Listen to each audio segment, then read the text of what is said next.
ധാരാളമായി ചിന്തകളും ധാരാളമായി സംശയങ്ങളുമൊക്കെ പലപ്പോഴും തോന്നാവുന്ന ഒരു വേദഭാഗമാണ് ഇന്ന് നാം വായിച്ചു കേട്ടു.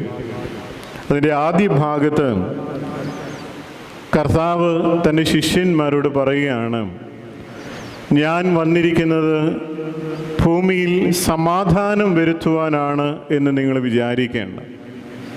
ഞാൻ വാളിനെ അല്ലാതെ സമാധാനം ഉണ്ടാക്കുവാനല്ല വന്നത് എന്ന് പറഞ്ഞ് ആരംഭിക്കും. അവിടെ പറയുന്നുണ്ട്, പിതാവിന് മകനോടും മാതാവിന് മകളോടും അമ്മായിയമ്മയും മരുമോളും ഒക്കെ ആയിട്ടുള്ള ആ ജീവിതത്തിൻ്റെ ബന്ധങ്ങളെ ഓർമ്മിക്കപ്പെടുന്ന ഒന്നാണ്. ഒരു പക്ഷേ നമ്മൾ വിചാരിച്ചേക്കും കർത്താവ് ഇങ്ങനെ പറയാൻ കാരണമെന്താ എന്നുള്ളത് ചോദിച്ചേക്കാം.